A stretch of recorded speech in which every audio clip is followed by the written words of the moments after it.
João Pinto Coelho ganhou o prémio Leia com os livros Os Loucos da Rua Mazur.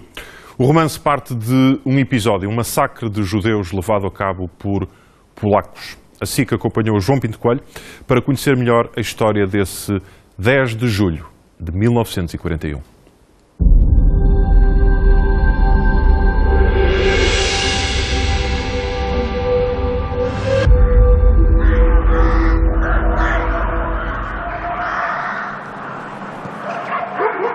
É dos Corvos, a banda sonora de Jedwabne.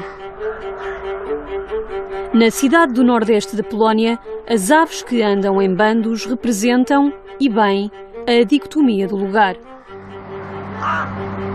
Os corvos, que tanto simbolizam azar e morte como sabedoria e esperança, povoam Jedwabne como se fossem aqui necessárias mais divisões. A Praça de Jedwabne é um desses lugares que compõem Os Loucos da Rua Mazur. O livro de João Pinto Coelho ganhou o prémio Leia em 2017 e retrata um episódio que antes fosse ficção. Foi aqui que em 1941 corria a Segunda Guerra. Juntaram e agrediram todos os judeus da região.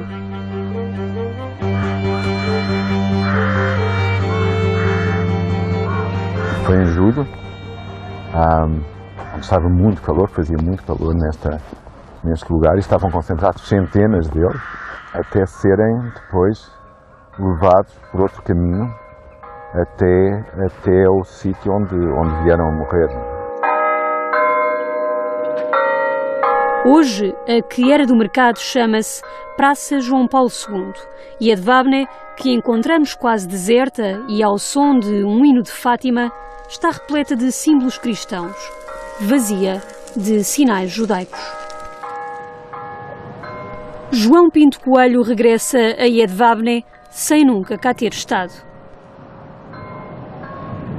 Durante muito tempo eu li sobre aquilo que se passou aqui precisamente neste lugar, mas nós, de certa forma, ao visitar estes lugares, temos que nos isolar um bocadinho e parece que aquelas presenças voltam outra vez.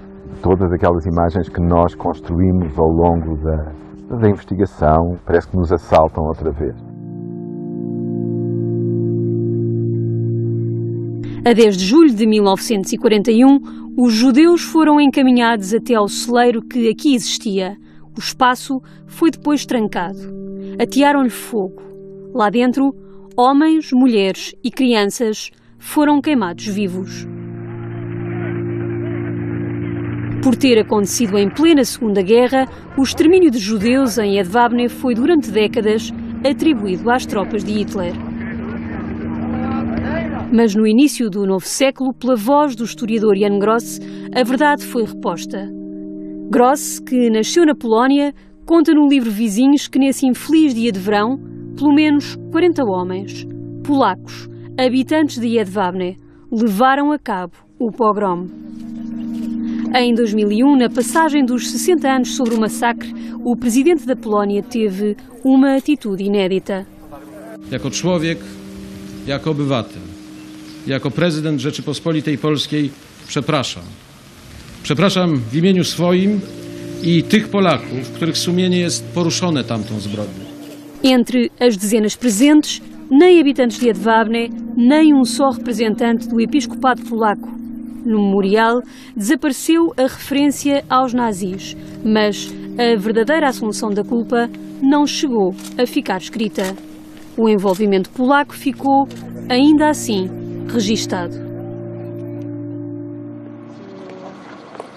O atual presidente da Câmara resume numa palavra os factos que foram provados. To jest propaganda. Michał Rajewski diz que quer preservar o bom nome de Jedwabne. Pertence ao Lei e Justiça, o partido de extrema-direita que agora lidera o governo. Na Câmara, sucede ao presidente que assumiu que em Jedwabne polacos mataram polacos, cristãos assassinaram judeus. E Rajewski não podia discordar mais. To nie jest odpowiedź na zarzuty Grossa, To jest autentyczna historia Jedwabnego, napisana ze wspomnień mieszkańców, którzy pamiętają te czasy wojenne. Dokonane za inspiracją i przy głównym udziale hitlerowskiego okupanta. Są liczne świadectwa świadków tych wydarzeń, już obecnie też nieżyjących, którzy mówią o udziale tutaj około 150 żołnierzy niemieckich. Já este ano, a Polónia aprovou uma polémica lei sobre o Holocausto. Há uma pena que pode ir até 3 anos de prisão para os que atribuírem aos cidadãos polacos responsabilidade por crimes cometidos por nazis contra judeus durante a Segunda Guerra. Jedwabne é um caso à parte. No Polin, o Museu de Varsóvia dedicado ao povo judeu na Polónia, conta-se a história que conta.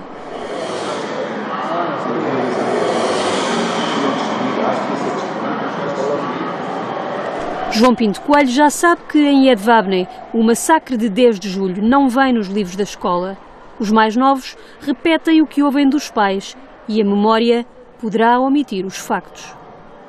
Eu estou curioso porque nós estamos a assistir a uma tentativa de construir uma história oficial de Jedwabne e provavelmente dentro de algum tempo Jedwabne vai entrar na escola, vai entrar nos currículos, só que seguindo uma versão da história que é pelo menos questionável.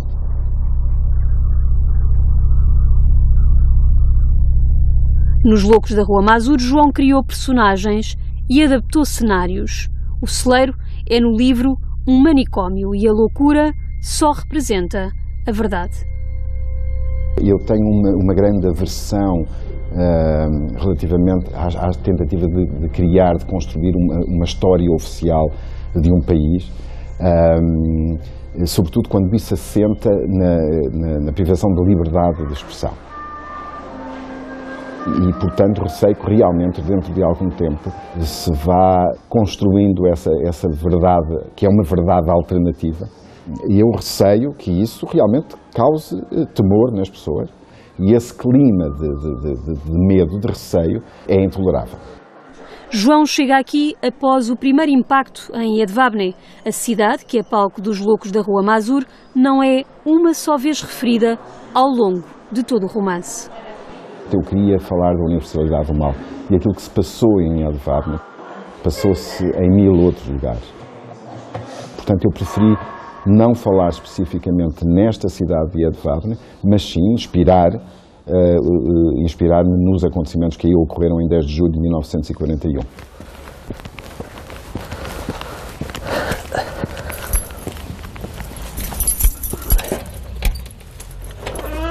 Kamil tem 32 anos e trabalha em Białystok, a cerca de 70 km de Jedwabne.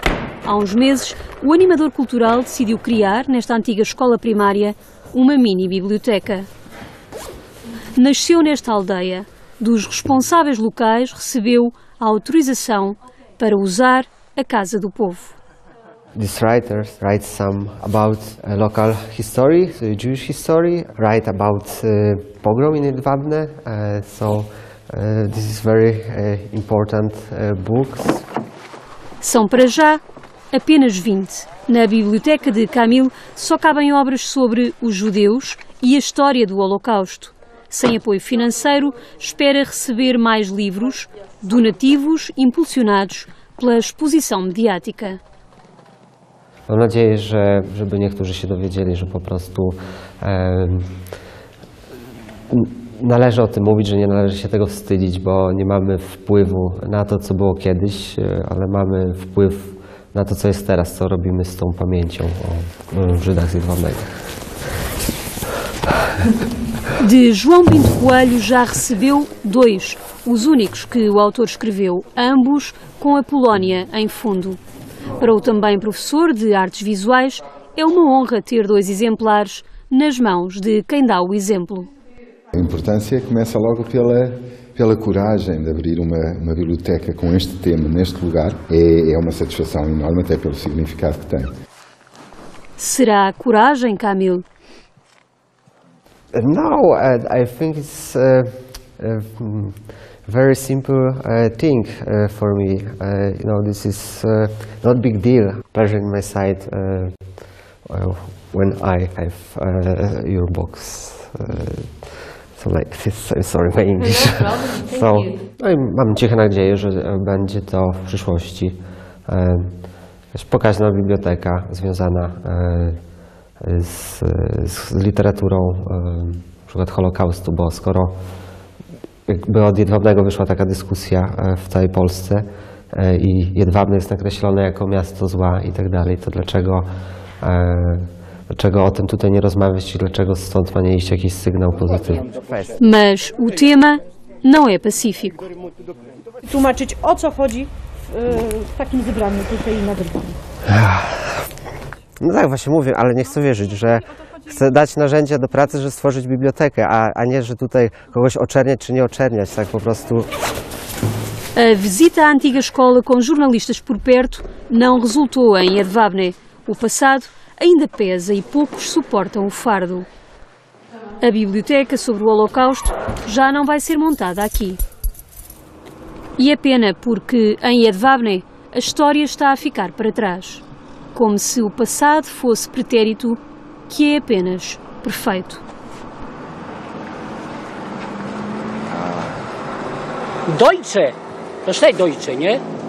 Jedwabne i Tegia. Здесь, nie? Nicht Polen, Mann. Okay. Deutsche, Mann. Okay. Hitler. Ja. Versteht? Ein Mann, zwei. Nicht alles. Versteht alles? Das ist schlecht historisch, versteht historię, nie? No nie wiem, no to jest ciężko, no. Ciężki temat.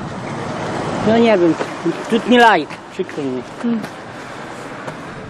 Entre 1939 e 1944, Jedwabne foi sucessivamente ocupada por alemães, soviéticos, alemães e, mais uma vez, soviéticos. O antissemitismo foi crescendo numa região onde judeus e cristãos polacos chegaram a coexistir em igual número. Hoje, da presença judaica, já pouco ou nada resta. Isto é uma data. 10, isto deve ser julho, 10 de 1941, de certeza, que foi a data do massacre. Portanto, muito provavelmente haverá corpos neste cemitério dos judeus que morreram no celeiro naquela data. Foram aqui enterrados os primeiros judeus a serem conduzidos da praça em 41. Quantos não se sabe ao certo. O cemitério judeu contrasta com o cristão aqui a 100 metros. À entrada deste, uma lápide recorda as 180 pessoas e destaca 2 padres que foram mortos às mãos dos nazis no período da guerra e nos anos seguintes.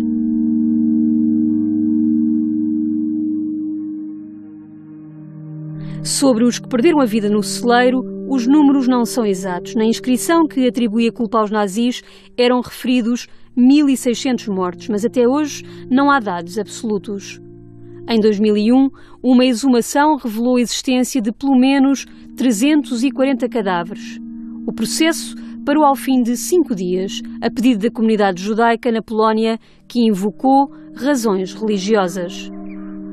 Nessa investigação foram revelados cartuchos de balas usadas por alemães ainda na Primeira Guerra Mundial e depois de 42. Os testemunhos apresentados por Gross e por outros que estudaram o massacre referem a presença de alguns nazis que observaram e permitiram a ação contra os judeus. A ação levada a cabo pelos conterrâneos de Jedwabne.